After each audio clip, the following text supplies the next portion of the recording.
은혜 받으실 성경 말씀 창세기 39장 1절에서 9절 말씀 봉독하겠습니다. 요셉이 이끌려 애굽에 내려가매 바로의 신하 시위대장 애굽 사람 보디발이 그를 그리로 데려간 이스마엘 사람의 손에서 그를 산이라. 여호와께서 요셉과 함께 하심으로 그가 형통한 자가 되어 그 주인 애굽 사람의 집에 있으니 그 주인이 여호와께서 그와 함께 하심을 보며 또 여호와께서 그의 범사에 형통케 하심을 보았더라. 요셉이 그 주인에게 은혜를 입어 섬김에 그가 요셉으로 가정 총무를 삼고 자기 소유를 다 그 손에 위임하니 그가 요셉에게 자기 집과 그 모든 소유물을 주관하게 한 때부터 여호와께서 요셉을 위하여 그 애굽 사람의 집에 복을 내리심으로 여호와의 복이 그의 집과 밭에 있는 모든 소유에 미친지라. 주인이 그 소유를 다 요셉의 손에 위임하고 자기 식료 외에는 간섭하지 아니하였더라. 요셉은 용모가 준수하고 아담하였더라. 그 후에 그 주인의 처가 요셉에게 눈짓하다가 동침하기를 청하니 요셉이 거절하며 자기 주인의 처에게 이르되 나의 주인이 가중 재반 소유를 간섭치 아니하고 다 내 손에 위임하였으니 이 집에는 나보다 큰 이가 없으며 주인이 아무것도 내게 금하지 아니하였어도 금한 것은 당신뿐이니 당신은 자기 아내임이라. 그런즉 내가 어찌 이 큰 악을 행하여 하나님께 득죄하리이까. 아멘. 샬롬 성가대 찬양과 DC 오케스트라의 연주가 있겠습니다.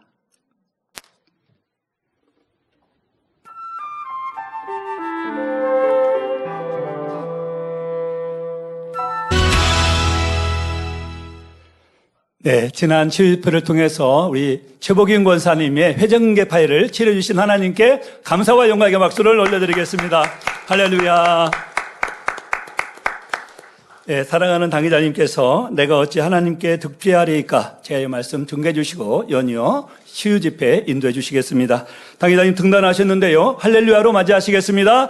할렐루야. 할렐루야. 만민 매거진으로 수고해주신 GCN 방송에 감사드립니다. 간증해주신 최복임 권사님 감사드립니다. 보행장애도 치료받으셔서 행복하게 이제 신앙생활, 제2의 신앙생활이라고 고백하시는데요. 얼마나 감사한지요. 그리고 또 이 시간을 더불어 우리 전도하시는 일꾼들, 영혼관리하시는 일꾼들께 또 참 감사합니다. 제가 이번 주에도 다니엘처를 인도하러 이렇게 나왔는데 그때 이제 12교구에 최근에 이제 등록하신 분이신데요. 그분도 오랫동안 신앙생활 하셨던 분이세요. 은혜 많이 받고 또 기도하러 다니엘처럼까지 오셨거든요. 그런데 저한테 한 말씀 하시겠다고 하시면서 여기 교회 와서 보니까 사랑이 많고 행복하다고 하시면서 우리 일꾼들 칭찬을 그렇게 하시는 거예요. 일꾼들이 잘 섬겨주시고 또 돌아보고 계신 모습에 그래서 우리 지역장, 조장, 구역장님들 또 기관장 이상 우리 모든 일꾼들 하나님 사랑하니 주님 사랑하니 받은 바 은혜에 감사하여 영혼 관리의 사명 잘 감당해 주셔서 새신자가 등록하고 등록된 분들이 치료받아 행복해하고 그러면 전도한 분들 영혼 관리하는 일꾼들 더 행복하시죠. 여러분들 하늘의 상이 큽니다. 또 어떤 게 오늘도 화면에 나오셨는데 일꾼이 그러시더라고요. 저한테 몇 주 전에 이렇게 손을 이렇게 저한테 들여다가 반지를 자랑을 하시는 거예요. 우리 성도님들이 저한테 여성도님이 반지 끼고 자랑하실 일이 없겠죠. 근데 이분은 왜 그러셨냐? 금반지, 그것도 두툼한 금반지를 끼고 저한테 이렇게 들여다 보이시면서 장결자 성도님이 선물로 주셨대요. 장결자였는데 관리해서 다시 출석자가 되신 거죠. 다시 교회에 와서 신앙생활 하니까 은혜가 충만하십니다. 그랬더니 나를 이렇게 다시 돌아오게 하고 관리해서 출석하게 해준 우리 지역장님 고맙다고 금반지를 선물해 주셨는데 요즘에 금값이 비싸잖아요. 한 100만 원은 되신대요. 얼마나 기쁘던지. 그래서 제가 생각해 봤습니다. 그래. 우리 이 땅에서도 전도받은 성도가, 장결자가 나를 이렇게 인도해줘서 고마워요. 라는 마음에 이렇게까지 표현을 하셨는데 하늘에서는 어떠하겠고 또 아버지 하나님은 우리에게 주실 상급이 얼마나 클까. 저도 참 뿌듯하고 행복했습니다. 전도하신 분들, 영혼 관리하신 분들도 감사하고요. 또 이렇게 잘 순종하여 따라오시는 우리 권사님 또한 모든 성도님들께도 감사드립니다. 강단 헌화 소개합니다. 헌화자는 이관한 오기관입니다.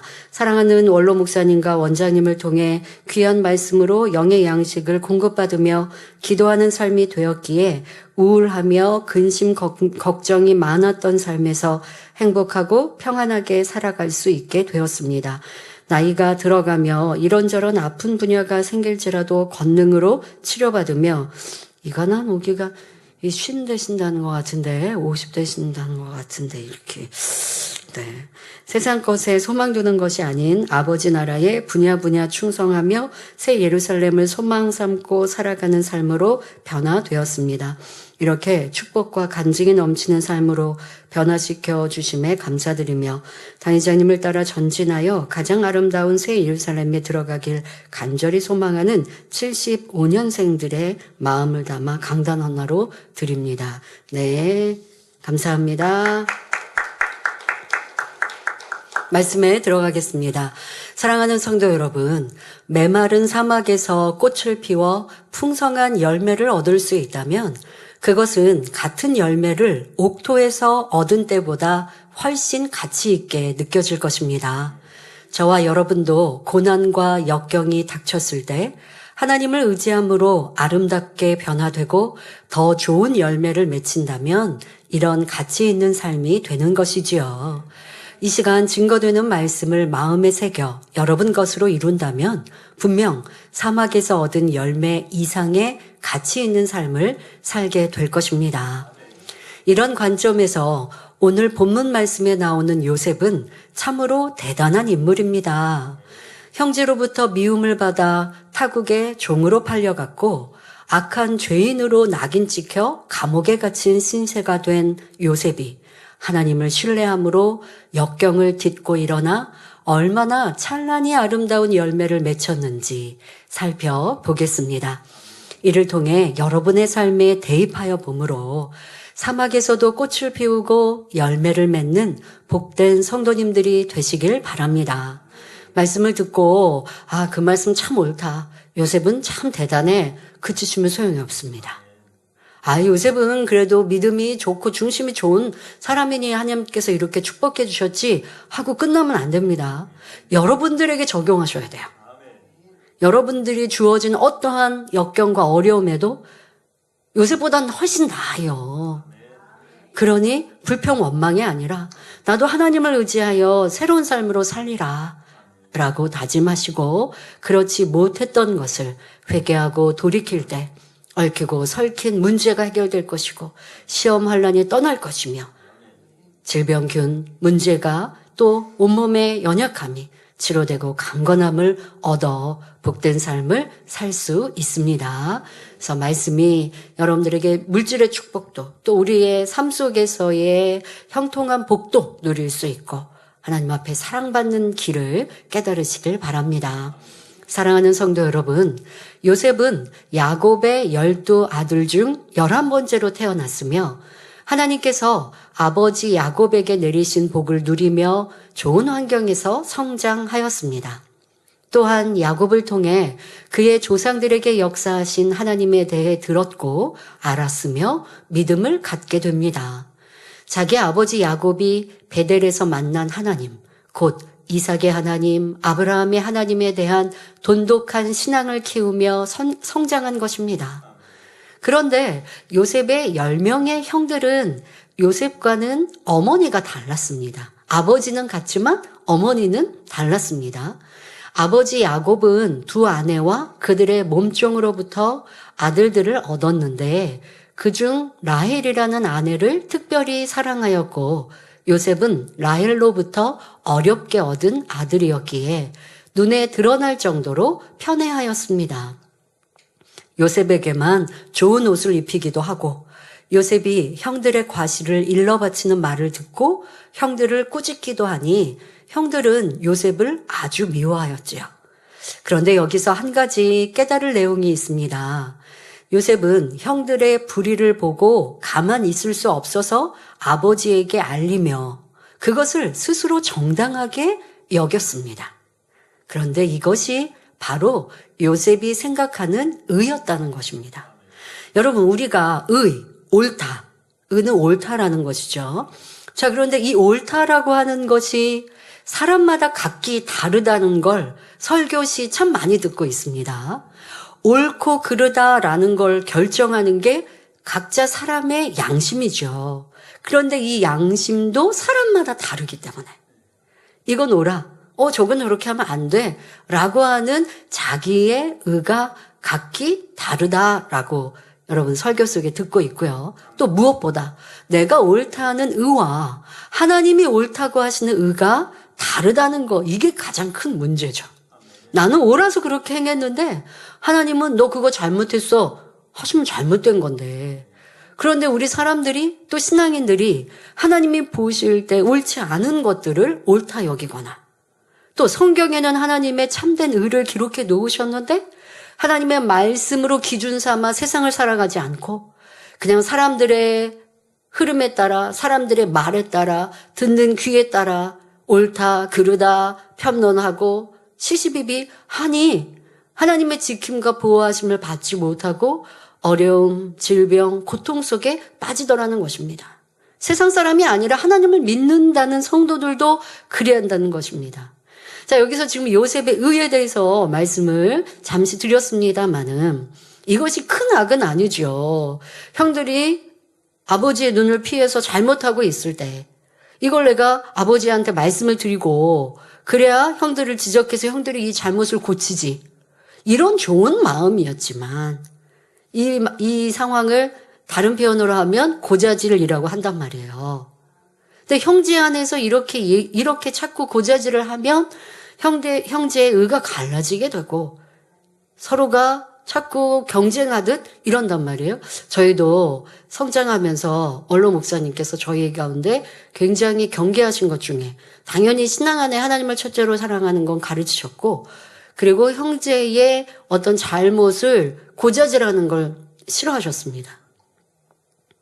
그건 잃는다라고 이제 표현을 하잖아요. 그걸 싫어하셨어요. 그래서 그렇게 지금 이 야곱은 아들 요셉이 형들의 잘못에 대해서 얘기할 때 그 얘기를 듣고 형들을 야단을 친단 말이에요. 그러니 요셉도 자신의 의를 깨닫지 못하고 결국 연단을 받아야 했는데, 야곱이 분별을 딱 하고 요셉을 아무리 사랑하고 요셉이 옳은 말과 행동을 하더라도 뒤에서는 요셉 너 그러면 안 된다, 형들이 좀 잘못한 것이 있다 한다 할지라도 그걸 자꾸 얘기하는 건 그건 이르는 거고 고자질이어서 형들에게 너 미움을 살 수도 있고 그것이 너 스스로보다 그만해 줄 수 있는 거다라고 권면해 주고, 또 형들의 잘못을 얘기할 때도 조심히 너가 먼저 형들에게 권면을 하고, 그러고도 안 되는 어떠한 큰 잘못일 때는 아비에게 말을 할 때에도 항상 좀 조용히 넌지시 이렇게 해야 한다라고 가르치셨으면 좋았을 텐데, 요셉이 그것을 깨닫지도 못했고 자기의 잘못을 알지 못하고 옳다, 나는 이거 잘하고 있어 라고 형들의 잘못을 아버지에게 전하는, 그러다 보니 형들은 자기들의 잘못을 아버지에게 알리는 요셉이 싫을 수밖에 없었죠. 이렇게 부모님의 가르침도 너무 중요한 것입니다. 하지만 요셉의 형들 스스로가 아무런 잘못이 없었다면 요셉이 아버지에게 무슨 말을 하든 상관없을 것입니다. 그러나 도둑이 재발 저린다는 말처럼 잘못이 있으니까 그렇지 않아도 불안했는데 동생 요셉이 자신들의 과실을 드러내니 아버지에게 가서 일러 바치니 미워하더라는 것이지요. 아무런 죄와 악이 없다면 마음이 담대하며 시기할 일도 미워할 일도 없을 텐데 말입니다. 여러분들의 삶 속에서도 이렇게 어떤 직장에서도 그렇고요. 또 하나님 일을 할 때도 그렇고 누군가 나의 실수와 잘못을 이렇게 얘기한다. 그러면 싫다. 이거 자체가 지금 요셉의 형들의 모습, 마음일 수 있는 거예요.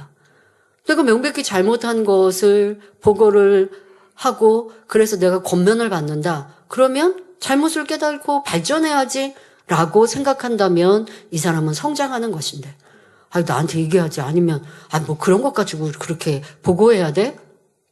이렇게 불편한 마음, 내가 잘못하고 그걸 숨기고 싶은 마음이기 때문에 불편한 것이고 싫은 것이죠. 그러면 그렇게 얘기한 사람, 보고한 사람이 영 미워지는 거예요.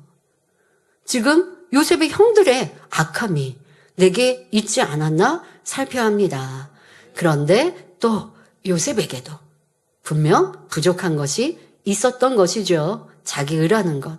요셉 편에서도 하나님의 지혜를 받아서 자기가 옳다 여기는 의를 선으로 바꾸었다면 형들의 시기와 미움을 받지 않을 수도 있었을 것입니다. 그런데 그리하지 못하여서 그래서 연단을 자초하게 된 것이지요. 진정 선한 사람은 다른 사람이 잘 되면 더 잘 되기를 바라지 시기하거나 질투하는 것이 아니지요. 형들의 이런 악한 마음, 또 요셉의 부족한 모습들, 이러한 것들을 잘 분별할 수 있기를 바랍니다. 자, 이렇게 지금 형들과 요셉의 사이가 조금 틀어지고 문제가 있는 이런 때에 마침 요셉이 꿈을 꾸었습니다. 그런데 그 내용인즉 모든 형들과 부모까지도 자신에게 요셉에게 엎드려 절하게 된다는 것이었습니다. 이런 꿈을 꾼 요셉은 주체하지 못하고 형들에게 자랑합니다. 그러니까 이것은 이제 앞서는 자기 의가 나왔고 지금은 좀 들레는 이러한 좀 어린 모습도 볼 수 있는 것이지요. 조금 어리더라도 성숙하다면 내가 하는 말이 지금 형들이 싫어하지 않을까? 이거는 형들이 내 얘기를 내가 꾼 꿈을 이렇게 들으면 그거는 좀 시기 질투할 수 있지 않을까? 어리더라도 생각할 수 있어. 남을 배려한다면. 그런데 너무 부모에게 오냐오냐 사랑만 받고 성장하다가 주변을 살피지 못하는 작은 마음인 경우도 있을 수 있죠. 지금 요셉도 어떤 악의를 가지고 한 건 아니지만 작은 마음으로 형들의 입장까지 생각하지 못하니 꿈을 꾸고 그것을 자랑을 했습니다. 그랬더니 형들의 시기와 미움은 더욱 커진 것이죠. 이런 상황에서 하루는 형들이 요셉을 죽일 괴계를 꾸미기에 이르렀는데 다행히 목숨만은 건져 애굽 상인에게 넘겨지고 애굽 고위 관료인 보디발의 집 종으로 팔려가게 됩니다. 시간이 짧기 때문에 이 하나하나의 역사와 또 과정을 세세하게 설명하지 않고 이렇게 짧게 넘어갑니다. 이해하시고요. 대부분은 이제 아시겠는데 초신자 되신 분들은 깊은 내용을 모르면 또 이제 창세기 말씀을 나중에라도 읽어보시면, 오늘 말씀 듣고 나중에 이제 찾아서 성경을 읽어보시면 성경이 잘 이해가 되고 더 재미있으실 텐데요. 지금은 빨리 진행하는 것 이해해 주시기 바랍니다. 자, 요셉은 지금 형들의 미움을 받아서 타국으로, 그것도 종으로 팔려가게 되었습니다. 목숨만은 건지긴 했지만 부잣집에 아버지의 애지중지하고 사랑받았던 귀염둥이가 하루아침에 외국인의 종으로 팔려서 나락으로 떨어진 상황입니다. 여러분, 이 상황을 여러분들이 한번 생각해 보셔야 돼요. 부잣집의 외동아들은 아니지만 형제들이 많았지만 그 많은 아들들 중에 특별히 사랑받은, 그러니 형들은 나가서 일을 하더라도 요셉은 좋은 옷 입고 사랑받고 어리기도 했지만 이렇게 대우받고 있었는데 형들의 잘못을 지적을 할 만큼 또 의롭게 옳게 똑똑하게 살았던 요셉이었는데 형들이 죽이자 모의를 했고, 그러나 다행히 죽임당하지는 않고 이렇게 팔려갔는데 그것도 타국의 종으로 팔려가는 상황. 저 하늘에서 밑으로 뚝 떨어진 상황입니다. 자, 그러나 이런 기막힌 상황에서도 요셉은 좌절하지 않고 하나님을 의지하며 또 성실함으로 주인을 섬기니 하나님께서 요셉을 형통하게 하시고 그 집을 총괄할 수 있는 복을 주셨습니다. 자, 이것이 바로 오늘 우리가 살펴볼 요셉의 첫 번째 선입니다. 자, 그런데 어떤 이들은 하루아침에 이렇게 비참한 신세가 되면 뭐라고 하냐면요. 에라 모르겠다. 그냥 될 대로 되라 하는 마음으로 아무렇게나 살거나 삶을 포기하는 사람도 있습니다. 여러분은 지나온 삶을 어떻게 살아오셨는지 한번 생각해 보시고 나와 요셉과 비교해 보셔야 돼요. 내 삶을 살아가면서 때로는 청천벽력 같은 어려움을 만나기도 하고 모함을 당하기도 하고 괴로운 일을 아니면 사업을 실패하기도 하고 그래서 이거는 무슨 하늘에서 땅으로 뚝 떨어지듯 절벽으로 떨어지듯 이러한 어려움이 갑자기 몰려올 때 있습니다. 그러나 그 자리에서 포기하고 주저앉을 것인가?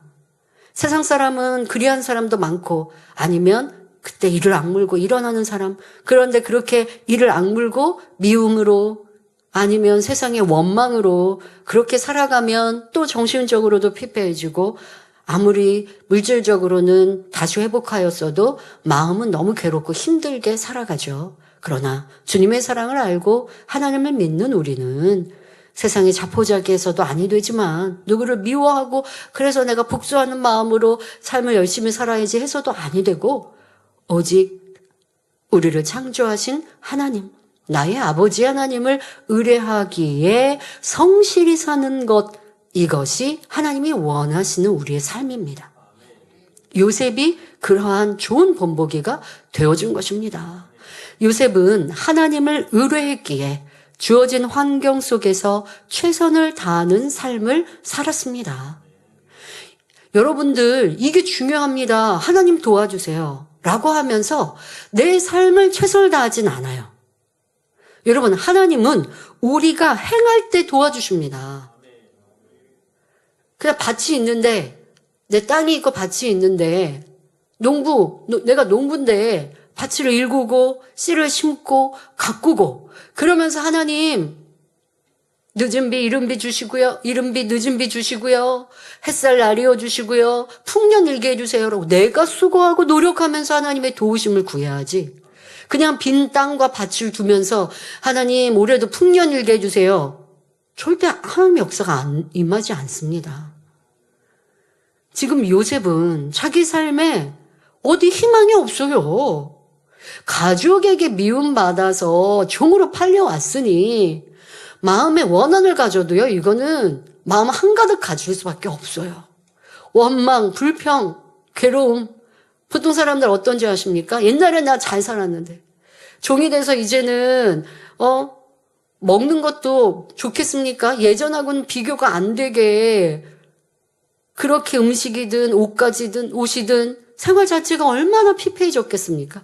그러면 사람들은 그냥 낮은 삶에서 자족하며 살아서 거기에서 또 한 걸음 한 걸음 일어나야 되는데 나 옛날에 이런 거 먹지도 않아서 쳐다도 안 봤어. 무슨 소용이 있어요? 지금은 그거 허겁지겁 먹어야 되는데. 이런 말을 하거나 이런 행동을 하거나 하면 주변의 사람들도 무시할 것이고 자기 삶도 점점점 괴롭지요.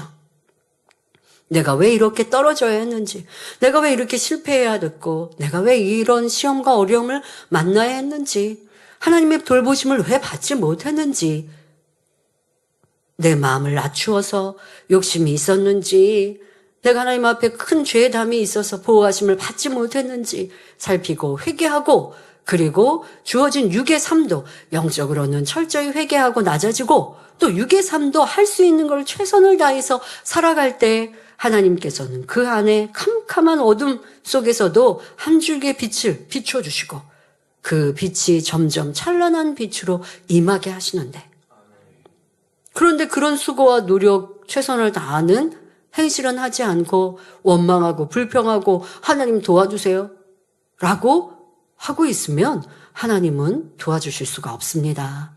여러분들의 삶이 어떠하셨는지 돌아보십시오.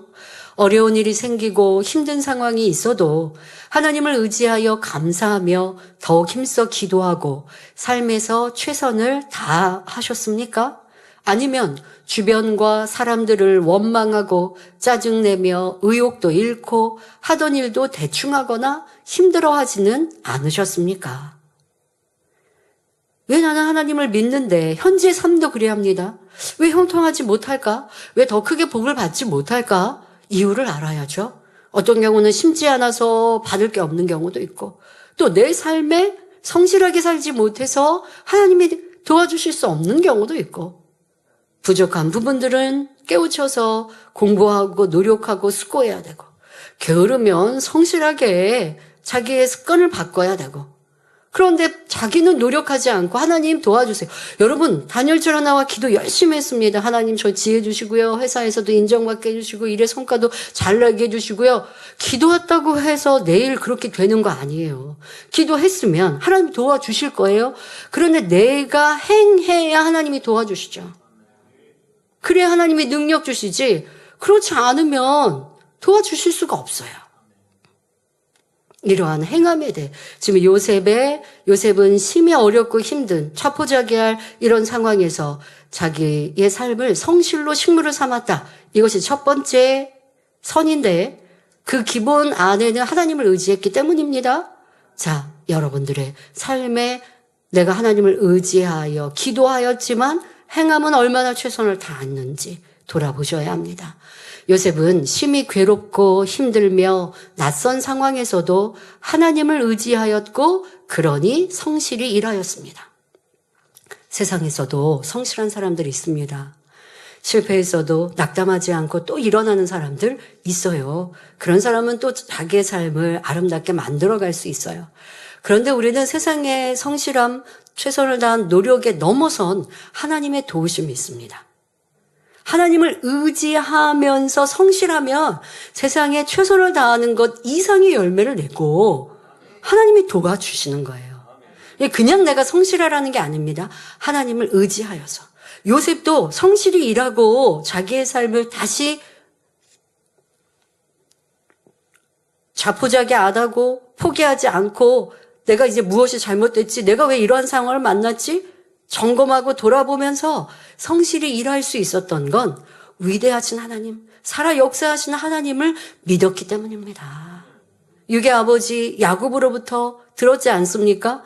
야곱도 얼마나 큰 연단을 받았고 아무것도 없는 무일푼과 같은 상황에서 하나님의 도우심으로 또 거부가 되었고 이러한 많은 상황들 또 선진들의 믿음의 조상의 이러한 일들을 듣고 보았던 것을 마음의 믿음으로 담았기에 지금 내 삶이 실패한 것 같고 어려운 것 같아도 내가 하나님을 의지하여서 최선을 다하면 하나님이 나를 살리시고 도우실 거야. 이 믿음이 있었기에 성실하게 행하고 그러하니 하나님께서 형통하게 역사해 주셨던 것입니다. 성실하게 일하되 어떻게 일했냐? 주인의 소유를 자기의 것처럼 정성 다해 관리해 나갔습니다. 그냥 일하는 일꾼처럼이 아니라 여러분 우리 보통 얘기하잖아요. 주인과 종업원 다르다고. 그래서 식당 갈 때요. 식당이 이제 폐점하는 시간 있죠. 문 닫는 시간. 그 시간 조금 앞두고 식당에 들어갔습니다. 예를 들어 밤 9시에 문을 닫아요. 근데 한 8시 한 20분쯤, 8시 10분쯤 손님이 들어갔어요. 종업원이 있으면요. 저희 9시에 문 닫는데요.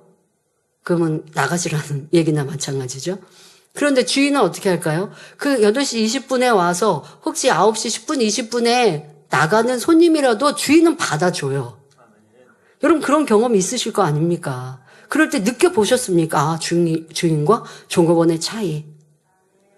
여러분들도 일하는 곳에서 그런 주인 정신으로 일을 한다면 주인에게 인정받고 사랑받는 것이에요. 근데 그렇지 않고 그냥 내가 종업원처럼 일하면 그만큼의 대우를 받는 것이고 내 삶 또한도 성장할 수 없는 것이고요. 요셉은 주인이라면 집을 어떻게 관리하며 일꾼들을 어떻게 다스릴까, 가정생활은 어떻게 꾸려나갈까 하며 늘 주인의 마음으로 모든 일을 처리했던 것입니다. 그러니 주인의 인정을 받게 되었고 요셉을 가정 총무로 삼아 자기 소유를 다 요셉의 손에 위임할 정도였습니다. 자, 그런데 이 보디발이라고 하는 사람은 지금 큰 권세를 가진 사람이기에 그 집을 관장한다? 그 집의 총무다라고 하는 건 어떤 조그만 집, 우리 역사 속에서도 보면 무슨 대감집 하면 꽤 크고 그리고 그런 데서의 총책을 맡은 뭐 집사 하면 권세도 꽤 있겠습니다만은 그보다 더 힘이 있는 지금 요셉은 그 가정의 총무의 역할이 된 것입니다. 만일 이때 요셉이 노예로 팔려갔을 때 너무도 억울한 상황에서 당장 벗어나기 위해 무리하게 탈출을 시도했거나 도망하려 했다면 영화 같은 데 보면 그렇지 않습니까? 뭐 팔려간 내가 원래 종도 아니고 뭐 어떤 상황에서 종으로 이렇게 팔려가고 하면 도망가려고 하죠. 자, 요셉이 만약에 그리 했다면 혹은 불성실한 태도를 보였다면 주인에게 인정받지 못했을 것입니다.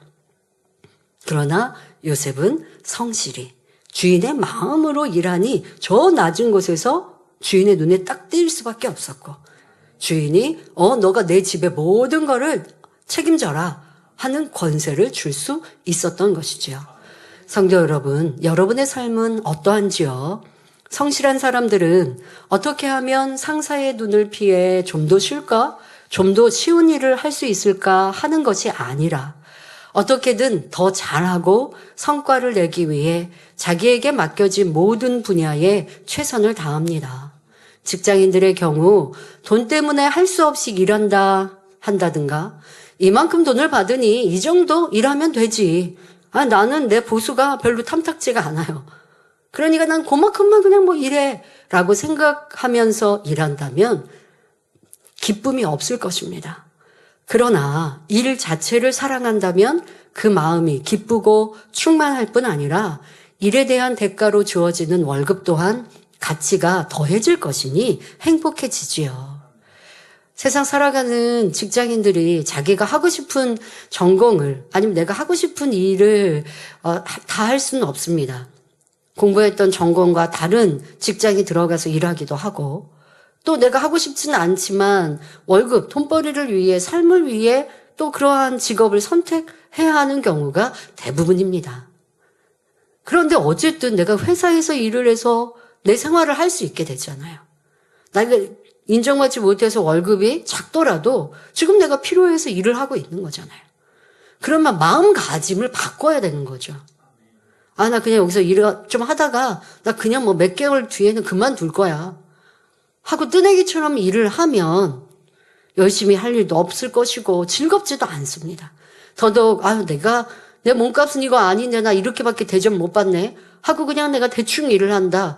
그러면 성과도 나지 않을 거고 그리고 항상 월급날 되면 이 월급 보면서 즐겁지도 않고 나갈 때는 많고 이 수입은 적고 불평불만만 가득해요. 어차피 달라지지 않으면 그 상황에서 감사하고 더 좋은 삶으로 여러분 바꿔갈 수 있는 건 지금 말씀드린 대로 긍정적인 생각입니다. 그러니까 난 돈 때문에 일해. 그냥 살아야 되니까 직장 다녀. 이건 내 취미 아니야. 나 이거 원하는 일 아니야. 원하는 일 아니어도 해야 되는 게 성인으로서 의무예요. 그러면 주어졌으면 내가 선택했으면 하루 일을 하더라도 즐겁고 재미있게 일한다면 그 하루의 일당조차도 뿌듯할 것이고 내가 오늘 이렇게 일했더니 이만큼의 수입이 있었구나. 이것에 감사해 하면 되고 그렇게 최선을 있는 것에서 최선을 다하면 일하면서도 뿌듯한 거고 일하면서도 즐겁게 행복하게 일을 할지고 거기에서도 배우는 것이 있는 거예요.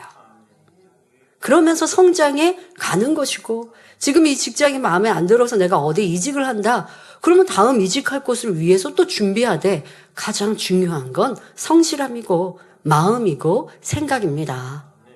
지금 이 요셉의 성실함을 통해 여러분들의 현재의 삶 주어진 모든 것에 얼마나 감사하고 기뻐하고 긍정적인 사고를 가지고 있는지도 점검해 보시고 내 삶은 왜 이렇게 힘들고 맨날 업무가 주어지면 짜증스럽고 업무가 과다하다고 불평하고 그러면 뭐가 달라지겠습니까? 내가 이 일을 해내서 감사하고 기쁘고 저도 어떨 때는 내가 이 일을 다 해냈네? 라고 생각하는 그렇게 일이 갑자기 몰릴 때가 있어요. 그러면 일을 딱 순서를 정해놓고 일을 바쁘게 하죠. 그리고 뒤를 돌아서 내가 이것도 이렇게 해냈구나. 그럼 이게 되게 뿌듯하고 감사하죠. 이렇게 하면서 자기가 성장하고 바삐 일을 했고 그걸 내가 다 해냈을 때 내가 이만큼의 능력이 커진 것입니다. 세상에서의 삶도 똑같습니다. 그러한 자세가 될 때 하나님은 그 속에서 지혜도 능력도 여러분들의 성장도 갖게 해 주십니다. 그의 생각 속에 자꾸 돈벌이만 생각하고 어떤 사람과의 부딪히고 불편하고 현재에 내가 힘들고 어려운 이런 부정적인 생각만 가지고서는 성령님이 하나님이 도와주실 수 없다는 것입니다. 결코 돈 때문에 일한다 생각하지 마시고요. 그런 사람은 벌써 돈에 구속받으니 일의 기쁨도 없고 수입의 가치도 떨어진다는 것입니다. 그런데 요셉은 성실로 식물을 삶는 사람이었고 이렇게 할 수 있었던 것이 하나님을 믿고 신뢰하였기 때문입니다. 하나님께서는 이런 요셉의 중심을 이미 아셨기에 그와 함께 하심으로 종의 신분에 있을 때도 범사에 형통하게 하셨습니다. 그러니 요셉이 보디발 집의 소유물을 주관하게 된 때부터 보디발의 온 집과 밭의 모든 소유까지 복을 주셨습니다. 이게 주인의 입장에서도 이상한 거예요. 요셉을 가정 총무로 세웠더니 모든 경제가 집안이 잘 돌아가고 거기에다가 수입도 더하네. 그러니 요셉이 믿는 신 하나님을 인정하게 되는 것이죠. 그리고 그는 당연히 사랑받게 되고요. 우리도 그리합니다. 여러분들이 하나님의 사람으로서 내가 직장 일터에서 그리스도인께 바라고 또 나는 하나님을 믿는 사람입니다. 또 그렇게 인정받아 가면서 성실히 일하면 그래서 주변에 있는 사람들도 다 인정해 주는 이러한 그리스도의 향기를 바라는 사람이라면 그 안에 성실한 여러분들을 통해 그 직장도 일터도 복을 주시지요. 성도 여러분, 본교회에도 직장에서 그 성실함을 인정받아 하나님께 영광 돌리는 분들이 많이 있습니다. 쉬지 않고 기도하며 하나님을 첫째로 사랑하면서 직장에서도 열심히 일하니 실적도 뛰어나며 형통한 복을 받지요.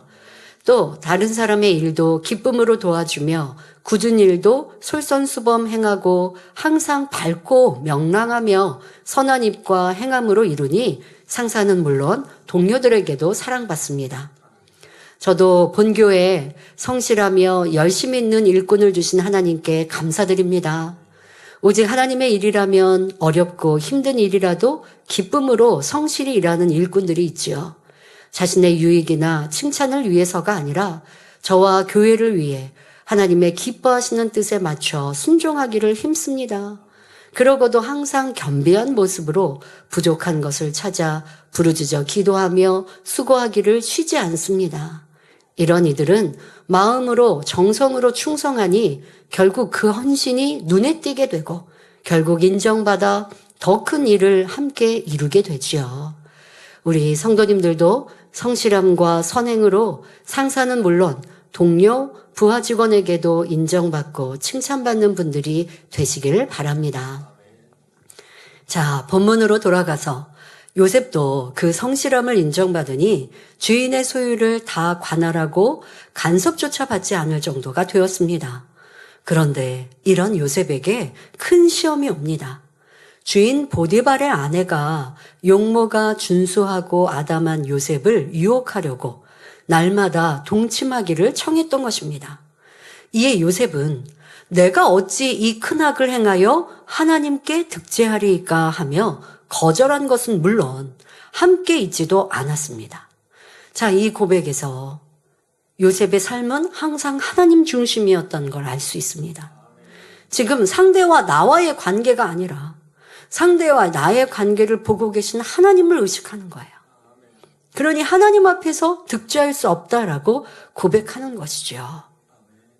여러분들의 삶에는 교회 올 때는 하나님을 의식하시고 하나님을 부르고 찾으시다가 직장 가시면 하나님이 안 계시고 가정에서 내가 다툴 때는 하나님이 안 계시고 내가 혼자 불평하고 원망하고 또 슬퍼하고 외로움을 느낄 때는 하나님을 못 느끼고 있고 그게 하나님께서는 우리를 보시고 너는 나를 믿지 않나 봐. 너는 나를 신뢰하지 않구나 하실 수밖에 없는 거예요.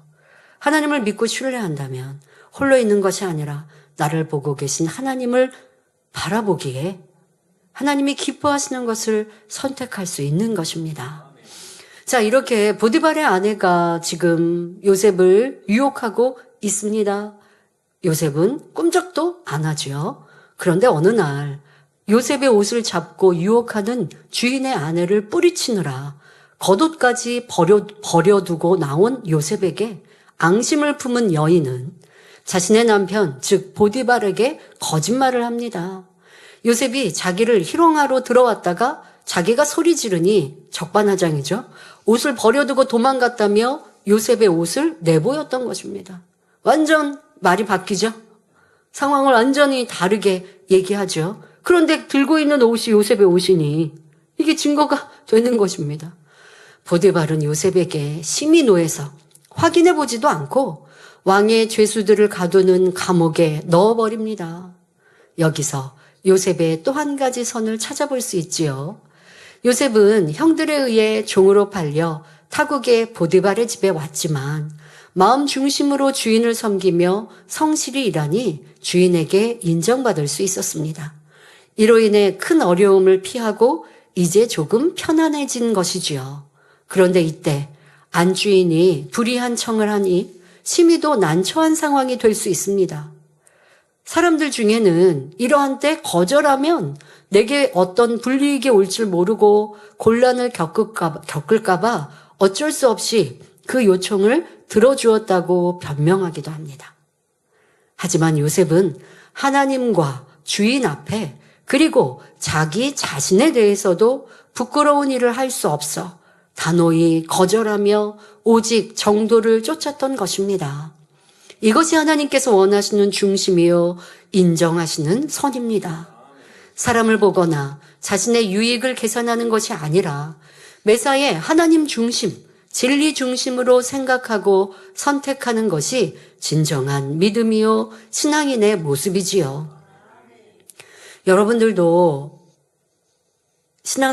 사회 생활을 하다 보면 또 세상 사람과의 관계 속에서 지금 이 요셉의 난처한 상황. 근데 요셉은 선택할 때 이럴까 저럴까 이런 난처함이 아니라 지금 우리 보통 사람들의 입장에서는 참 이러한 나중을 생각하면 이 난처한 선택의 기로구나라고 표현한 것이지 요셉은 이런 두 마음이 없었습니다.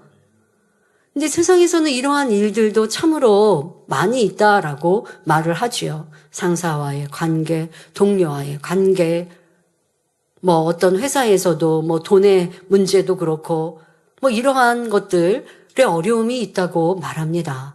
하지만 우리는 하나님의 사람으로 하나님이 기뻐하시는 것을 선택하면 당장은 좀 어렵거나 당장은 좀 오해를 받거나 당장은 조금 나를 무시하거나 하는 것처럼 피해를 보는 것 같다 할지라도 결국 하나님은 진실한 사람을 높이시고 세우시고 인정받게 인도해 주십니다. 우리는 이렇게 하나님을 인정해 드리는 삶을 삽시다. 그런데 요셉은 이렇게 하나님께서 원하시는 선과 정도를 쫓았는데 그러니 이제 형통하게 돼야죠. 이 보디발의 아내가 모함한 것도 드러나야 되고 모든 일이 잘 풀려야 될 것 같은데 하나님을 선택했으니 이게 이제는 더 잘 되다가 어려움이 이제 잠깐 왔는데 이게 금방 회복이 돼야 될 것 같은데 그런데 그렇지 않았습니다. 다가오는 것은 더 큰 어려움이었습니다. 종이었는데 이제는 감옥에 갇히는 죄수가 되고 만 것입니다. 그것도 주인의 아내를 희롱했다라는 수치스러운 죄목으로 말입니다. 그런데 요셉의 성실은 감옥에 들어가서도 감옥을 관리하는 전옥, 즉 오늘날의 교도소장과 같은 지위에 있는 사람에게도 인정을 받습니다. 감옥에 들어갔으니 하나님이 내가 그렇게 하나님 부르고 하나님을 의지했는데 하나님은 나를 외면하셨구나. 하나님 나를 안 사랑하시구나. 그럼 나도 하나님 외면해. 이 신앙인들 중에 이런 사람도 있다니까요. 그러면 내가 하나님 외면하면 누가 손해내요? 나만 손해죠. 하나님이 외면하신 거 아닌데 하나님은 복 주시고자 지금 기다리고 계시고 연단으로 떨어진 것 같지만 더 높이 그냥 수직 상승하도록 계획하고 계시는 이 역사의 속에 요셉은 실망하지 않고 또 감옥이라는 더 낮은 곳에 떨어져도 하던 대로 성실히 최선을 다해 열심히 살아가니 그 전옥, 이 감옥을 관리하고 있는 이 사람의 눈에 띄고 또 그 사람이 이번에는 이 감옥에 있는 모든 사무와 죄수들을 이 요셉에게 맡기더라는 것입니다. 그리고 요셉에게 한 번 일을 맡겼으면 그 일이 무슨 일이든 상관하지 않았고 돌아볼 필요도 없이 이렇게 그냥 믿고 맡길 수 있는 거죠. 성실할 뿐만 아니라 담대히 정도를 지키는 요셉의 선을 기뻐하신 하나님께서 항상 형통하게 하시니 가는 곳마다 인정받고 머리가 되더라는 말입니다. 성도 여러분, 여러분이 애매히 고난을 받아도 참고 기다리면 시편 37편 6절에 내 의를 빛같이 나타내시며 내 공의를 정오의 빛같이 하시리로다 하신 말씀처럼 거짓은 벗겨지고 진실은 드러나게 된다는 사실을 믿으시기 바랍니다. 또한 베드로전서 2장 19절 20절에 애매히 고난을 받아도 하나님을 생각함으로 슬픔을 참으면 이는 아름다우나 죄가 있어 매를 맞고 참으면 무슨 칭찬이 있으리요. 오직 선을 행함으로 고난을 받고 참으면 이는 하나님 앞에 아름다우니라 했습니다. 만일 여러분이 도둑을 맞았다고 할 때 속상해야 한다고 해결될 일이 아닌 것을 알기에 그냥 다음에는 더 조심해야지 하고 참아버리는 사람이 있습니다.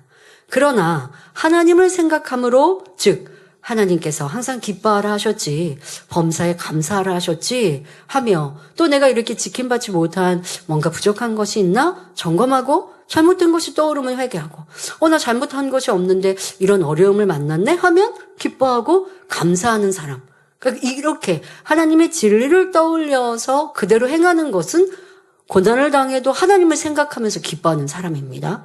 자, 그렇게 한다면 하나님께서 그 사람의 행함을 기뻐하시고 잃은 물건도 다시 찾게 해 주실 수 있다는 사실입니다.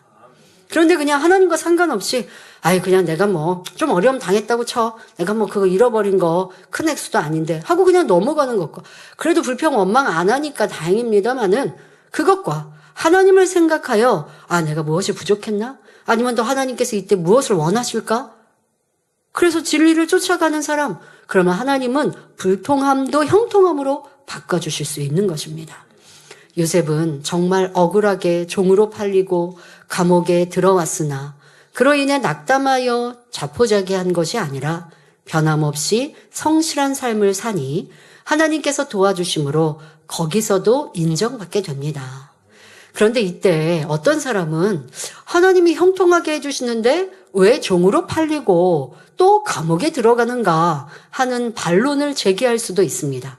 성경에는 종으로 팔려서 보디발의 집에 총무가 됐을 때 하나님이 형통케 하셨다 기록하셨고 그리고 감옥에 들어가서 전옥에게 인정받을 때도 형통케 하셨다라고 기록하시니까 그게 어떻게 그걸 형통한 거라고 합니까?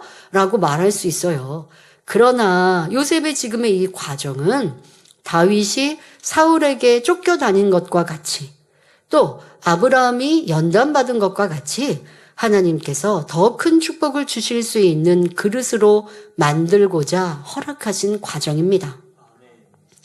여러분, 요셉이 지금 나중에 결과적으로 보면 큰 대국인 애굽의 왕 다음 가는 국무총리로 죄수였다가 수직 상승해서 하루아침에 왕 다음 가는 총리가 되어집니다. 자, 근데 총리가 되었을 때 경제도 정치도 모르고 있다면 어찌 그 일을 감당하겠습니까? 그런데 요셉은 앞서 말씀드린 보디발의 집 총무로 있었을 때 이 보디발은 큰 권세가 있는 사람이었어서 그 집을 관리하고 다스린다라고 하는 건 이 물질도 또 아니면 그 안에 하인이나 종도 얼마나 많습니까? 또 권세자들이 오가고 무슨 잔치가 있고 이러다 보면 경제 살림도 다 아는 거고요. 배우게 된 것이고 그리고 또 감옥에 있을 때는 이게 왕의 죄수들이 갇히는 감옥이다 보니 정치범들이 많잖아요. 그러니 그 안에서 정치도 익히게 된 거예요. 이런 과정이 없이 그냥 평안하게 살았다면 절대 알 수도 배울 수도 없었던 것이죠. 하나님은 그가 그릇 준비 안 됐는데, 너 마음 중심이 좋으니까, 너가 어느 곳에 가든지 하나님께 영광을 돌릴 테니까, 준비가 안 된 사람, 정치도 경제도 모르는데, 그를 정치인으로, 경제인으로 세우실 수는 없어요. 배워야 되고 알아야 돼요. 이게 공이거든요. 그러니 요셉은 또 거기에다가 이스라엘이라고 하는 이 민족이 만들어지는 데 있어서 애굽의 땅 안에서 보호받고 이스라엘 민족을 성장시키는 하나님의 계획하심도 있는 이러한 모든 과정을 합하여서 가장 좋은, 그런데 가장 좋은데 그게 연단과 역경이 있기 나름이고 그 연단과 역경 속에 쑥쑥쑥 성장하고 큰 그릇이 되어지는 과정이었기에 그 과정 중에도 하나님이 함께 하시고 형통했다 하시는 겁니다. 자, 그런데 하나님께서 우리를 그렇게 이끄시고 인도하시려고 하는데 많은 신앙인들이 거기에서 순종 안 하고 발버둥 쳐요. 하나님 나 왜 이렇게 어렵게 하세요? 하나님께 따지고 지금 욥처럼 하나님은 지금 욥에 대해 기대하시는 것이 있는데 욥은 그런 하나님의 뜻을 알지 못하고 하나님을 원망하고 있잖아요. 여러분들도 잘 뒤돌아보셔야 합니다. 내가 지나왔던 모든 과정, 더더욱 만민의 양떼라면 우리는 새 예루살렘을 목표하며 달려왔습니다. 좋은 목자의 치리아에 나와왔는데 갑자기 큰 시련을 만났습니다. 자, 이제 시련이 끝에 그 시련이 왜 필요했는지 각자의 깨우침이 있으셔야 합니다. 하나님의 계획하고 인도하심을 여러분 각자에게 느껴야 합니다. 막연하게 우리는 원로 목사님이 계시면 새 예루살렘에 쉽게 갈 수 있었을 텐데 라고 생각하시는 건 여러분 착오예요. 너무 평안하고 쉬우니까 내가 할 노력도 하지 않고 그냥 당연하다 여겼던 건 당연한 게 아니고 또 그렇게 해서는 마음의 할례를 하지 않으니 마음의 할례는요 이 욥처럼 자기가 드러나야 돼요. 드러나서 나를 인정하고 찾아내서 그거를 버리기 위해서 눈물을 흘리고 그 죄악을 싸워 버리는 수고가 애씀이 필요해요. 그런데 그걸 안 하고 그냥 편하게 가고 싶대요. 한동안은 그런 은혜 가운데 갈 수 있는 것 같은데 그게 아니거든요. 몸부림치고 깨어지고 죽어지는 이런 성결의 과정이 있어야 하는데 그냥 목자 안에 편안하게만 그냥 숨어서 가겠다고 하면 새 예루살렘까지 이룰 수 없어요. 그래서 우리의 민낯을 들여다보도록 연단의 시간을 허락하셨고 내 안에 악의 모양을 발견했다면 그것은 축복입니다. 욥이 악을 막 많이 쏟아냈다가 하나님의 등장 이후 입을 다물고 겸손히 자기의 마음을 다 내려놓고 회개하듯 이제 그렇게 하고 나면 지금까지 변화됐던 시간이 없어지는 게 아니라 변화된다 했지만 근본에 있는 악을 발견하고 인정하지 못했던 내 모습, 연단의 과정 속에 그것이 드러났네요. 그러면 이제는 인정하고 버리기 위해 수고하고 애쓰면 원로 목사님께 들었던 성결의 말씀들, 또 그 능력, 또 변화되기 왔던 그 수고와 기도가 여러분들을 더 신속히 변화시켜 주실 것입니다. 각자가 지금 제가 이렇게 하나의 예를 들어드렸고 우리의 지난날의 연단과 어려움이 역경과 시련이 여러분들에게 향하신 하나님의 뜻이 무엇이었는지를 깨우치셔야 합니다. 저는 그 연단이 다 형통하였다라고 아버지 앞에 감사할 수밖에 없습니다. 여러분 모두도 그러한 고백이 있으시길 바랍니다. 자, 이제 감옥에서 또 형통한 요셉은 어느 날 새로 들어온 죄수들, 바로 왕의 술 맡은 관원장과 떡 굽는 관원장의 꿈을 해석해 주게 됩니다. 그러니까 왕의 이 술을 빚고 그리고 떡을 굽는, 그러니까 음식을 관장하는 이러한 그 수장들, 이들이 감옥에 들어오게 된 겁니다. 자, 그런데 그들이 꿈을 꿨고 그 꿈을 해석해 주게 되었습니다. 그런데 얼마 후 요셉의 해석대로 한 사람은 죽임을 당하고 다른 한 사람은 복직되었습니다. 하나님의 사랑을 받은 요셉은 꿈을 해석할 수 있는 지혜도 있더라는 말이지요. 하지만 꿈을 해석받은 대로 복직되어 왕의 앞에 서게 된 술 맡은 관원장은 요셉을 까맣게 잊어버렸고 세월은 2년이나 더 흘러갑니다. 이 성경을 자세히 읽다 보면요. 지금 요셉은 누명을 썼지 않습니까? 누명을 쓰고 들어왔어요. 그래서 감옥 안에서도 지금 이 술 맡은 관원장에게 당신이 복직되면 꿈을 해석해 주면서 당신이 좋은 날을 만나면 나를 기억해 달라고까지 부탁을 했단 말이에요. 그러면서 말하지 않았겠습니까? 나는 이거 내가 죄를 지어온 게 아니라 내가 이렇게 어려운 누명을 썼노라고 자기 하소연도 했겠죠. 그런데 복직을 하고서는 까맣게 요셉을 잊습니다. 요셉은 자기의 누명이 밝혀지지 않습니다. 그런데 하나님의 방법은 그게 아니라 다른 방법으로 요셉을 높이시고 세우셨죠. 자, 이 술 맡은 관원장이 요셉에게 이렇게 좀 은혜를 받았다라고도 할 수 있을 텐데 잊고 있었습니다. 하지만 때가 되니 하나님은 요셉을 축복하시고자 역사를 시작하십니다. 애굽의 왕 바로가 기이한 꿈을 꾸었는데 아무도 해석하지 못하여 큰 고민에 잠기게 된 것입니다. 처음 꿈은 아름답고 살찐 7 암소가 하수에서 올라와서 갈밭에서 뜯어먹고 있는데, 풀을 뜯어먹고 있는데, 그 뒤에 흉악하고 파리한, 그러니까 마른 이런 다른 7 암소가 나와서 아름답고 살찐 7소를 먹어버리는 꿈을 꾸었습니다. 또 두 번째 꿈을 꾸었는데, 한 줄기에 무성하고 충실한 7 이삭과 약하고 동풍에 마른 7 이삭이 나오더니 그 약한 7 이삭이 무성하고 충실한 7 이상을 삼키는 것이었습니다. 이상한 꿈을 2번이나 겹쳐 꾼 바로는 이것을 해석해 줄 사람을 찾고자 해도 애굽의 술객과 박사 중 누구도 입을 열지 못하니 더욱 염려가 커지기만 했습니다. 사람이 이제 꿈을 자다가도 우리는 계속 꿈을 꾼다고 하죠. 그러나 깨면 잊어버립니다. 그리고 아니면 어떤 꿈을 꿨어도 그냥 지나버리고 우리가 살게 되는데 어느 날 꿈을 꿨는데 이거는 예사 꿈이 아니야 하면 꿈을 해몽하려고 하기도 하고 그 꿈을 계속 생각하면서 신경을 쓰지 않습니까?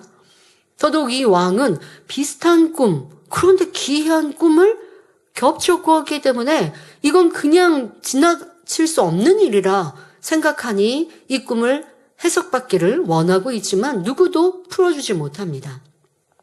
그런데 이때 술 맡은 관원장이 요셉을 떠올려서 왕에게 추천한 것입니다. 자기도 꿈을 꿨고 그리고 떡 맡은 관원장도 같이 꿈을 꿨는데 해석해 준 대로 그대로 이루어졌잖아요. 2년이 지난 다음 이제 이게 떠오른 겁니다. 그래서 답답해하고 있는 이 근심에 빠져 있는 왕에게 요셉을 추천했고 지금 요셉은 죄인의 위치였는데 필요에 따라 왕 앞에 부름받아 서게 됩니다. 창세기 41장 25절부터 보면 요셉은 이 꿈을 풀 것을 요청하는 바로에게 먼저 말합니다. 이는 내게 있는 것이 아니라 하나님이 바로에게 평안한 대답을 하시리이다 하며 하나님의 이름으로 꿈을 해석합니다. 매사에 하나님 중심의 삶이었죠. 그래야 하나님이 기뻐하십니다. 충성하고 열매 내고 해놓고 내가 이렇게 수고했어요 한다면 하나님의 영광 받으시기 부족하고 다음에는 그러한 복을 주실 수 없지요. 그런데 요셉은 이 꿈을 푸는 것도 하나님이십니다 라고 고백합니다. 그리고 해석하지요. 즉 7 좋은 암소와 좋은 이삭은 7해의 풍년이며 7 파리한 암소와 마른 이삭은 풍년 다음에 곧 이어질 7해의 흉년을 의미한다 말합니다. 그런데 이 기근이 너무 심해서 풍작에 앞서 있었던 7년 풍작의 소사는 간 곳도 없어질 것이며 동일한 꿈을 2번이나 겹쳐 꾸었으니 이 일이 속히 이루어진다는 것입니다. 이처럼 시원하게 꿈을 해석해 준 요셉은 이 일을 어떻게 대처해야 할지도 제시합니다. 즉 명철하고 지혜 있는 사람을 택하여 전 애굽에서 7해 풍년 동안의 소산을 모두 거두고 흉년을 대비하여 그 곡물을 보관하라는 것입니다. 사실 7해 동안 흉년이 지속된다면 참으로 큰일이 아닐 수 없습니다. 요즘도 아프리카의 여러 나라에서 기근으로 인해 고통당하는 모습은 차마 눈뜨고 볼 수 없을 정도로 비참합니다. 뼈만 남은 앙상한 몸에 벌레들이 수없이 붙어 있고 아이들은 고통으로 얼굴을 찌푸리고 있지요.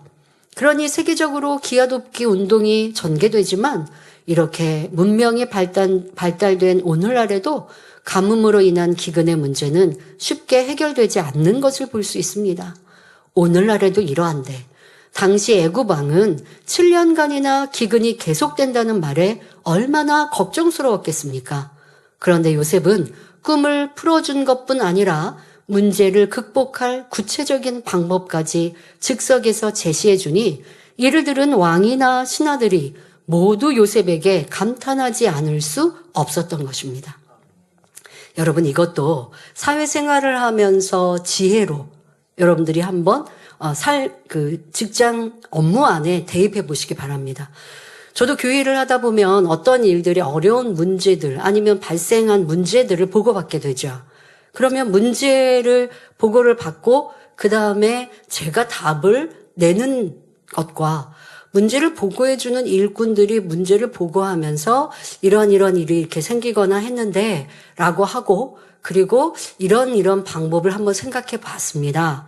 라고 한다면 저는 참 수월한 거예요.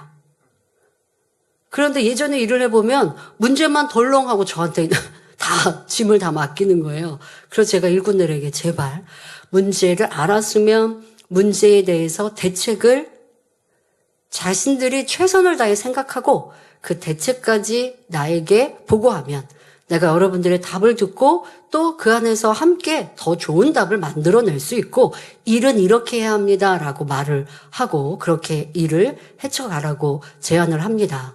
여러분들의 직장 생활도 마찬가지입니다. 일을 하다 보면 여러분들이 한 실수도 있겠고 아니면 주변에서 일을 실수해서 회사라든가 어떤 업무에 지장이 되는 일도 있습니다. 그러면 상사는 그것을 해결해야겠죠.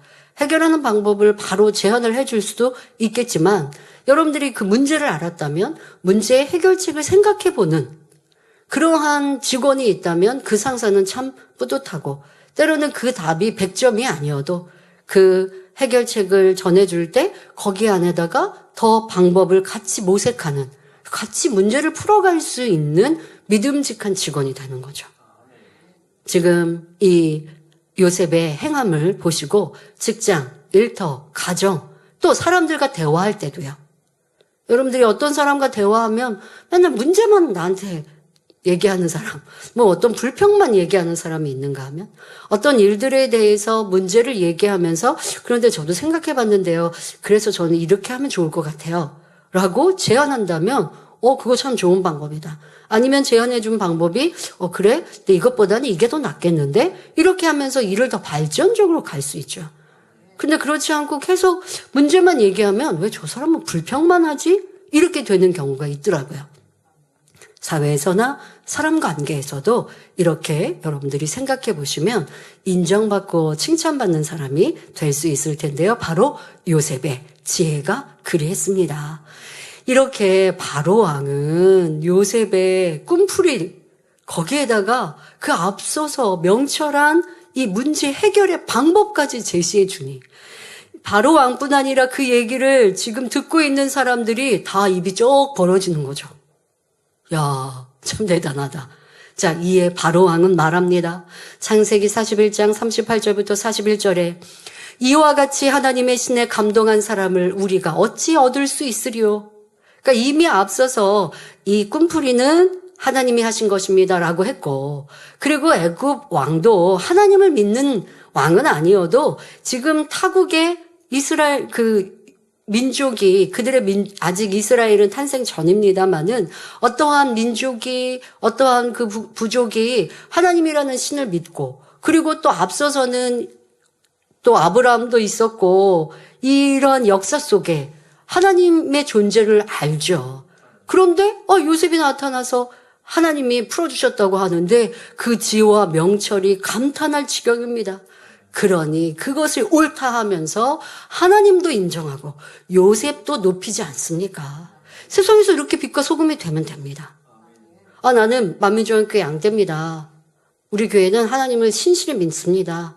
라고 했는데 여러분들이 지혜롭고 명철되고 일도 잘하고 일의 성과도 열매도 잘 내고 주변 사람들과 사이도 좋고 그러면 여러분들이 인정받고 교회가 인정받는 거예요.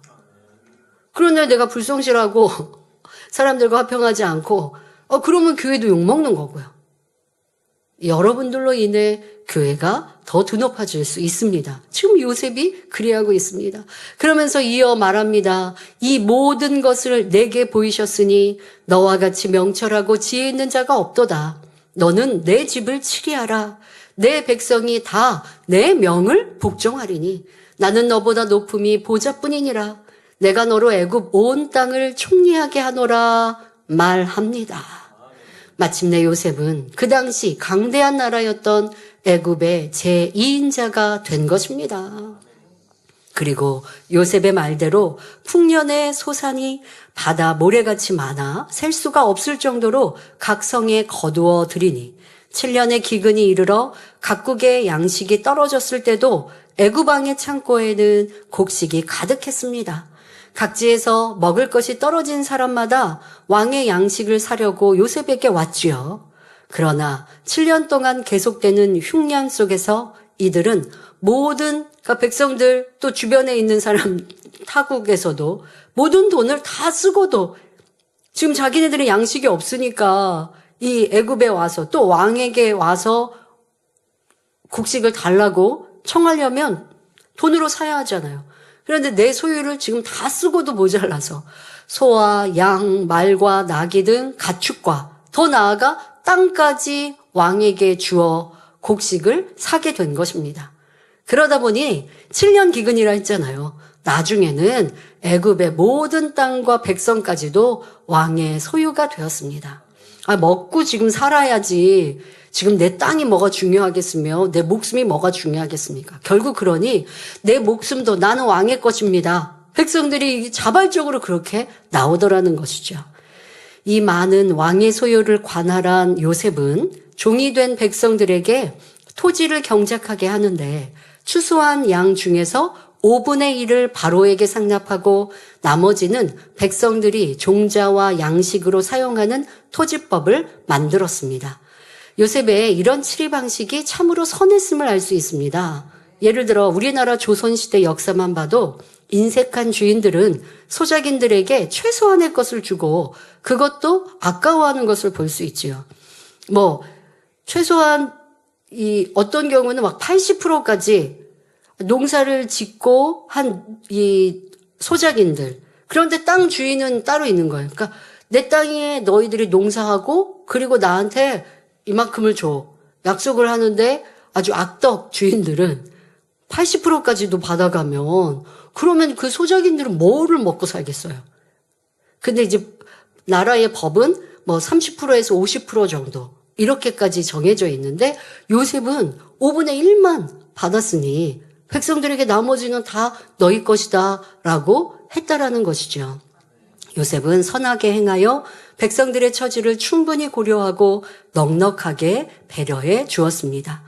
그런데 이 극심한 흉년으로 타국에서도 곡식을 구하러 왔습니다.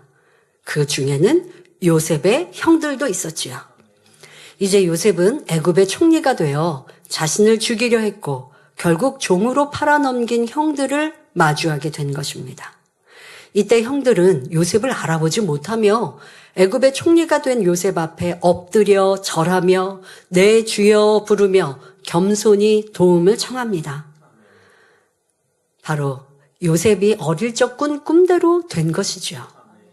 요셉이 형들에 대한 미움이나 악한 감정이 조금이라도 남아있다면 당장에 자신을 밝히면서 매몰차게 형들을 대하고 자신의 권세를 이용하여 힘을 과시했을 수도 있습니다.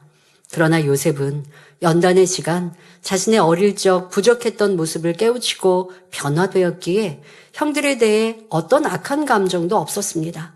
도리어 형들이 중심에서 회개하고 잘못을 뉘우칠 수 있도록 지혜의 방법으로 이끌어가므로 하나님께서 선민 이스라엘에 기대하신 일들을 이루어 갑니다.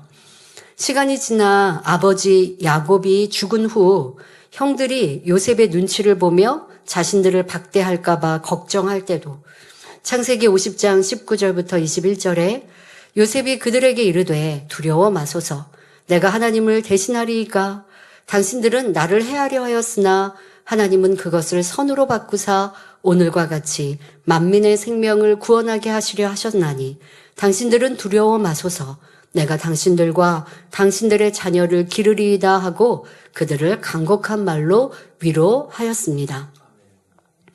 이 형들과 요셉이 만났을 때 그리고 형들을 회개시켜가는 요셉의 지혜 이것도 꽤 길고 참 즐거운 또 재미있는 장면들이 연출되지만 시간 관계상 설명을 못하였고요.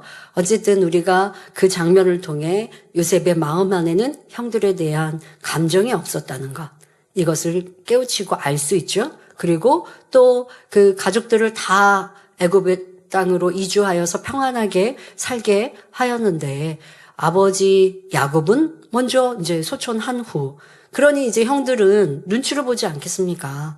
이제 동생 요셉이 왜 자기네가 한 악함을 아니까 말도 안 되는 악을 행했잖아요. 그러니까 이제 요셉이 마음이 육의 아버지 야곱이 돌아가셨으니 이제는 우리한테 우리가 잘못한 것에 대해서 보응하면 어떡하지? 이런 생각을 하게 되죠. 근데 그것도 오해 아닙니까? 그러니까 요셉은 그렇지 않다라고 말하고 있습니다. 요셉의 마음에 조금의 앙금이나 미움, 서운함도 없음을 보여주는 장면입니다. 이렇게 끝까지 선한 마음으로 행했던 요셉이었기에 하나님은 이를 선하다, 온전하다 하시며 기뻐하신 것입니다. 그러니 이스라엘 민족을 인도하시는 하나님의 계획 속에 요셉을 통해 참으로 큰 역할을 감당하게 하신 것이지요. 결론을 말씀드립니다. 사랑하는 성도 여러분, 지금까지 요셉의 신앙을 살펴보았습니다. 요셉의 첫 번째 선은 어떤 괴롭고 어려운 상황에서도 하나님을 바라며 성실로 식물을 삼았던 점입니다. 살다 보면 여러 가지 어려운 일들도 있을 수 있지만 오직 하나님을 의뢰하고 모든 일에 성실히 행하며 자기의 위치 속에서 할 도리를 다하는 선한 사람은 범사에 하나님께서 형통케 해 주십니다. 또 요셉에서는 어떤 불이익이 오는 상황에서도 하나님 앞에 범죄하지 않는 중심과 행함이었습니다. 우리는 이렇게 자신의 신앙을 지키는 것에서 나아가 다른 사람에게도 선을 쫓는 아름다운 성도의 모습이 되어야 합니다. 바로 다른 사람의 죄를 보았을 때입니다. 오늘날 사람들은 어떠합니까? 누가 득죄라도 하면 어찌하든 그 죄가를 치르게 하기 원하고 정죄하며 내가 옳으니 그르니 하며 서로 물고 뜯는 것이 현실입니다. 그러니까 요셉은 지금 내가 하나님 앞에 득죄할 수 없다 고백하고 그리했던 것이 선입니다. 여기에서 더 나아가 내가 득죄하지 않더라도 상대의 죄를 보고 판단 정죄 수근수근 하지 말고 또 그것을 비판하지 말라고 말씀하십니다. 그런데 요즘은 얼마나 많이 누군가의 잘못에 대해서 내가 심판관이 되어 있는가. 너무나 쉽게 정치 안에도 볼 수 있죠. 우리 주변에서도 볼 수 있고요. 우리 삶에서도 너무나 그런 일들이 흔합니다. 그러다 보니 믿음이 있노라 하는 이들조차 가까운 사람에게도 실망하여 서로 떠나게 되고 질병이 틈타게 됩니다. 여러분 교회 안에서도 그런 말 많이 하지 않습니까? 내가 누구 때문에 실족했다고. 내가 저 사람을 믿었는데 그런데 내가 저 사람을 보고도 그 실망해서 내가 신앙에서 떠났다고 믿음에서 떠났다고. 실망하고 실족한 내 잘못이에요. 우리는 하나님을 믿고 주님을 바라고 나갑니다. 형제에 부족한 거 있다고 실망하고 낙담하라 하셨어요? 여러분들 누구를 믿고 사랑하는 건 좋습니다. 근데 사랑했다면 그 사람의 불의한 것을 보면 도리어 사랑으로 기도해주고 안타깝게 중보기도해 주는 것이 사랑이지. 외면하고 미워하고 싫어하고 정죄하고 그리고 더더욱 내 신앙까지 잃어버린다고요? 그것이 내 안에 악인 거예요. 그리고 교회까지 떠나버리면 하나님과도 관계가 멀어졌으니 하나님 앞에 갔을 때는 그 사람 탓할 건데요. 그럴 수 없잖아요. 교회 안에서도 이러한 모습들을 봅니다. 그래서 정죄와 불신 풍조로 인해 요즘 교회들의 열기가 식어지고 충만했던 기운이 사라져 침체해가는 것을 볼 수 있지요. 하지만 우리는 그러한 풍조를 따라서는 안 됩니다. 여러분은 판단 정죄하는 것을 회개하니 병들었던 것이 강건해짐을 경험하였을 것입니다. 사고 많고 질병 많은 세상에 교통사고나 각종 불의의 사고로부터 든든히 지켜주시고 죽을 일도 살아나게 하시며 실패와 좌절이 변하여 기쁨과 감사로 승화되는 것을 체험하셨지요. 설령 한때 떠났을지라도 그 은혜를 잊지 못하고 다시 돌아오는 성도들도 볼 수 있습니다. 흩어지는 것이 아니라 점점 모여들게 되고 불가능도 가능으로 바뀌며 성도들이 계속해서 영으로 들어갈 뿐만 아니라 영원히 잘됨같이 범사가 잘되며 강건함을 얻게 되지요. 이것이 바로 하나님의 선하신 뜻 안에서 주어지는 아름다운 복입니다. 그러니 나 스스로 득죄하지 않을 뿐만 아니라 나아가 하나님의 영광과 많은 영혼을 살리는 선이 얼마나 아름다운 일인지를 깨닫는 시간이 되시길 바랍니다. 또한 요셉은 자신을 죽이려 하고 종으로 팔아버린 형들을 용서하고 어떤 악한 감정도 없이 선과 사랑으로 품은 크고 넓은 마음을 이루었기에 하나님께 선하다, 온전하다 인정받으며 기쁨이 될 수 있었습니다. 우리 성도님들도 요셉과 같은 선을 사모하며 이루어 가시길 바랍니다. 그리할 때 사막과 같은 환경에서도 꽃이 피고 탐스러운 열매를 맺는 의인이 될 수 있는 것입니다. 모든 성도님이 이런 삶을 사심으로 영육간에 넘치는 복을 받아 누리시기를 주님의 이름으로 축원합니다. 오늘 요셉의 선에서 여러분들의 삶과 비교해 보며 무엇을 깨달으셨습니까? 성실함이 부족했다. 내 삶에 불평 원망했구나. 내가 환경 속에 지쳐버리고 포기했던 일들이 있었구나. 그러니 하나님이 나를 도와주실 수 없었지. 그리고 또 하나님을 원망했구나. 여러 가지. 또 내가 여전히 내 형제, 가족 미워하고 원수 맺고 원수 풀지 않고 있었구나. 깨달으셨습니까? 이 시간 우리 회개합시다. 그리고 회개로 그치지 말고 변화됩시다. 요셉과 같은 아름다운 선과 사랑을 이룹시다. 그리하면 여러분도 수직 상승하여 삶의 부요함도 건강도 하늘의 큰 자도 될 수 있습니다. 말씀 생각하시면서 나의 힘이 되신 여호와여 찬양하시고 나는 얼마나 하나님을 의뢰하여 성실로 식물을 삼았으며 하나님을 의뢰하여 범죄치 않았고 용서하고 이해하고 사랑하였던가 돌아보며 찬양하고 회개합니다.